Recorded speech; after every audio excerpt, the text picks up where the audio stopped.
आप सब जानते हैं कि जेम्स स्पेस टेलीस्कोप इस वक्त कायनात में काम करने वाला सबसे एडवांस टेलीस्कोप है। कुछ टाइम पहले इस टेलीस्कोप ने बहुत बड़ी चीज फाइंड की है। आखिर ये चीज है क्या, इसका साइज कितना बड़ा है और इसके साइज का हम पर क्या असर पड़ सकता है, ये अमेजिंग इन्फॉर्मेशन आप जानेंगे आज की इस वीडियो में। तो पूरी वीडियो वॉच कीजिएगा। और आप देख रहे हैं space world. James space telescope ने जिस चीज को फाइंड किया है, इसका साइज हमारी मिल्की वे गैलेक्सी से 100 गुना ज्यादा बड़ा है। इस चीज का नाम है अल्कायोनियस। ये एक गैलेक्सी है जो कायनात में आज तक डिस्कवर होने वाली सबसे बड़ी गैलेक्सी है। ये एक रेडियो गैलेक्सी है। रेडियो गैलेक्सी ऐसी गैलेक्सी होती है जिसके सेंटर में सुपर मैसिव ब्लैक होल मौजूद होता है। जैसे ही कोई मैटर ब्लैक होल के अंदर गिरता है तो इसके अंदर से 2 रेडियो जेट्स की शक्ल में बहुत ज्यादा एनर्जी खारिज होती है। ये रेडियो जेट्स गैलेक्सी के सेंटर से मुख्तलिफ सिमत से निकलती हैं। इस चीज को एक्टिव गैलेक्टिक न्यूक्लियाई भी कहा जाता है। ये बात आप जान लें कि रेडियो गैलेक्सी बहुत ज्यादा रेयर होती है। इनकी फॉर्मेशन बहुत ज्यादा लो डेंसिटी में होती है।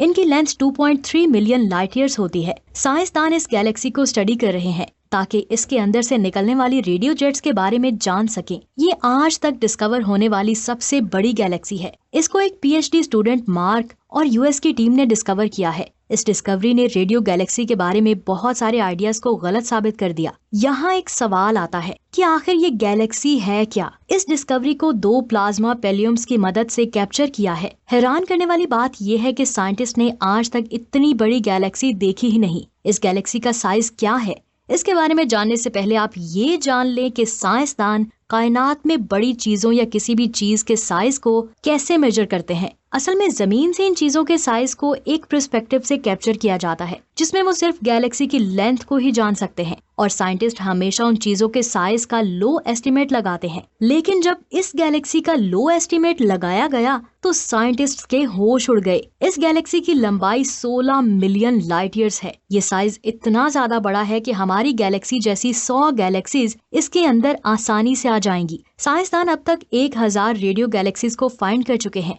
और उनमें सिर्फ 10 गैलेक्सीज ही ऐसी हैं जिनका साइज 10 मिलियन लाइट ईयर्स तक फैला हुआ है। इस गैलेक्सी के बारे में दूसरा डाटा लोफर टेलीस्कोप से लिया गया है। इस टेलीस्कोप ने इस गैलेक्सी को 60 से 90 रेजोल्यूशन पर कैप्चर किया है। इस डेटा से साइंटिस्ट ने रेडियो गैलेक्सी से एक सेंसिटिव डोमेन को कैलकुलेट किया है। कॉस्मिक डिस्टेंस के लिहाज से, यानी हमारी कायनात कितनी बड़ी है, उसके साइज के हिसाब से ये गैलेक्सी हमारी जमीन के बहुत ज्यादा करीब मौजूद है। ये गैलेक्सी हमारी जमीन से 3 अरब लाइट ईयर्स दूर मौजूद है। साइंसदानों ने कहा कि हमें लगता है कि जमीन से चांद हमें जितना बड़ा दिखाई देता है, ये गैलेक्सी भी साइज में उतनी बड़ी है कि जमीन से हमें ये भी चांद जितनी बड़ी दिखाई देती है। इस गैलेक्सी की डिस्कवरी से साइंसदान बहुत ज्यादा खुश हैं, क्योंकि इस गैलेक्सी से साइंसदान कॉस्मिक वेब के सबसे मुश्किल फिलामेंट को समझ सकते हैं। कॉस्मिक वेब कायनात का बढ़ता हुआ हिस्सा है जो नॉड्स के नेटवर्क की तरह नजर आता है। नॉड्स के नेटवर्क को फिलामेंट और क्लस्टर्स कहा जाता है। एक गैलेक्सी, फिलामेंट और क्लस्टर को स्टडी करना बहुत मुश्किल काम है। इससे भी ज्यादा मुश्किल किसी भी गैलेक्सी के सेंटर में मौजूद मीडियम को फाइंड करना है। साइंटिस्ट को यकीन है कि एक दिन अल्कायोनियस गैलेक्सी में मौजूद मीडियम अल्लाह के हुक्म से बदल जाएगा। साइंटिस्ट के मुताबिक इस गैलेक्सी में बहुत ज्यादा फिलामेंट है जो उस गैलेक्सी के सेंटर में मौजूद चीज के अंदर से गुजरते हैं। ऐसा मिल्की वे गैलेक्सी के साथ भी होता है। कायनात में जो कुछ भी होता है वो अल्लाह के हुक्म से होता है। अल्लाह की मर्जी के बगैर एक पत्ता तक नहीं हिल सकता। बहुत सालों से साइंसदानों को इस बात पर यकीन है कि रेडियो गैलेक्सी के पेलियम्स की शेप और प्रेशर फिलामेंट्स की वजह से बहुत ज्यादा मुतासिर होता है। इस गैलेक्सी की डिस्कवरी से पहले साइंसदानों को इस तरह की चीज की कोई मिसाल नहीं मिली थी। उनका कहना है कि इस गैलेक्सी के पेलियम्स इतने ज्यादा बड़े और रेयर हैं कि इनके आसपास कोई भी मीडियम अपनी ग्रेविटी की वजह से इन्हें आसानी से मोल्ड कर सकता है। यहाँ एक सवाल आता है कि एक आइकॉनियस गैलेक्सी का साइज इतना बड़ा कैसे हो सकता है। इसके बारे में कुछ साइंटिस्ट ने थ्योरीज दी हैं।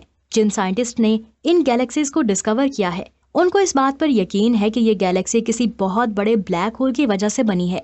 लेकिन ये बात 100% कंफर्म नहीं है कि ये गैलेक्सी किसी ब्लैक होल की वजह से ही बनी है। अभी तक किसी को सही से नहीं पता चल सका कि ये गैलेक्सी कैसे बनी। लेकिन इस गैलेक्सी के साइज ने साइंसदानों के होश उड़ा दिए। इसके बाद बात करते हैं इस तस्वीर की। जैसे कि आपको पता है कि प्लैनेट्स के मून्स होते हैं जो उसके गिर्द ऑर्बिट करते हैं। मिसाल के तौर पर हमारी जमीन का एक चांद है। जुपिटर और सैटर्न के भी एक से ज्यादा चांद है, लेकिन किसी भी मून के साथ एस्ट्रॉइड का होना बहुत ज्यादा रेयर है। एक अंदाजे के मुताबिक 1.1 मिलियन एस्ट्रॉइड्स में से सिर्फ 150 एस्ट्रॉइड्स किसी न किसी चांद का हिस्सा हैं। लेकिन कुछ टाइम पहले साइंसदानों ने एक ऐसे एस्ट्रॉइड को फाइंड किया है जिसके 3 चांद हैं। इस एस्ट्रॉइड का नाम इलेक्ट्रा है। इस एस्ट्रॉइड को पहले 19वीं सदी में देखा गया था, लेकिन इसके पास 3 मून्स हैं। इनके बारे में साइंसदानों को अब पता चला है। 1873 में 160 मीटर लंबा एस्ट्रॉइड डिस्कवर हुआ था जो मार्स और जुपिटर के दरमियान मौजूद एस्ट्रॉइड बेल्ट में घूम रहा था। उस एस्ट्रॉइड के पहले मून को 1 सदी के बाद यानी 2003 में फाइंड किया गया और उसके दूसरे मून को 2014 में फाइंड किया गया। इस डिस्कवरी से साइंसदानों को पता चला कि सैयारों के अलावा भी एस्ट्रॉइड के गिर्द मून्स हो सकते हैं और इन्हें कैसे फाइंड किया जा सकता है। इलेक्ट्रा का पहला मून इसे 1300 किलोमीटर की दूरी से ऑर्बिट कर रहा था और इस चांद का साइज 600 किलोमीटर लंबा था। दूसरे चांद का साइज 200 किलोमीटर है और ये उस एस्ट्रॉइड को 500 किलोमीटर की दूरी से ऑर्बिट कर रहा है। अब ये तीसरा चांद डिस्कवर हुआ है। वो बाकी दोनों मून से साइज में छोटा है। इसका साइज 1.6 किलोमीटर है। इसे फाइंड करना साइंसदानों के लिए बहुत ज्यादा मुश्किल था, क्योंकि एक तो इस एस्ट्रॉइड का साइज बहुत छोटा है और ऊपर से ये बहुत कम रोशन है, जिसकी वजह से इसे देख पाना बहुत ज्यादा मुश्किल है। इस चांद को पहले से मौजूद डेटा में मॉडर्न टेक्निक के जरिए फाइंड किया गया। इसका मतलब है कि ये चांद डेटा में मौजूद था, लेकिन हमने उसे लेट फाइंड किया है। लेकिन 2005 तक जो प्रोसीजर इस्तेमाल किया जाता था उनमें ये चांद साइंटिस्ट को दिखाई नहीं देता था। साइंटिस्ट अभी भी इन 3 चांदों को स्टडी कर रहे हैं। अभी तक उन्हें समझ नहीं आ रही कि किस तरह ये चारों ऑब्जेक्ट एक दूसरे से जुड़े हुए हैं, और ना ही साइंसदान ये जान सके हैं कि इस तरह का अमल हमारे सोलर सिस्टम में और कहाँ है। ऐसा हो सकता है कि ये 3 मून उस तरह बने हों जिस तरह हमारी जमीन का चांद बना था। ये वाकई में कमाल की डिस्कवरी थी। इस कायनात में हर चीज अल्लाह के हुक्म से बनती है और अल्लाह के हुक्म से तबाह होती है।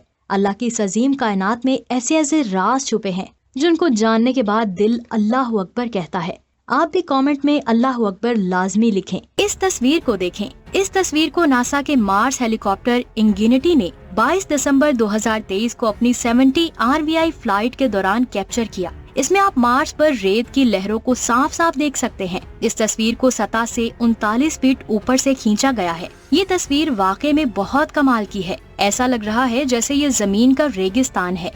इसके बाद इस तस्वीर को देखें। ये मार्स पर वेलिनोर हिल्स की तस्वीर है। इस तस्वीर को 21 फरवरी 2024 को खींचा गया। इस तस्वीर में मार्स इंगेनिटी को भी देखा जा सकता है। मुझे उम्मीद है आप इस रोवर को देख नहीं पा रहे होंगे, लेकिन वो रोवर ये है। असल में उस दिन इस हेलीकॉप्टर ने 72वीं दफा फ्लाई किया था और फ्लाई के दौरान उसका एक ब्लेड टूट गया और हेलीकॉप्टर वहीं पर गिर गया था। इसके बाद फिर दोबारा से हेलीकॉप्टर नहीं उड़ सका। इस पूरी तस्वीर को 76 तस्वीरों से मिलाकर बनाया गया था। इसमें वेलिनोर हिल्स के पूरे एरिया को देखा जा सकता है।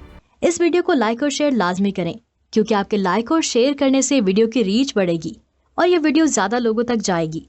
चैनल को सब्सक्राइब लाजमी करें। अपना बहुत सारा ख्याल रखें। अल्लाह हाफिज।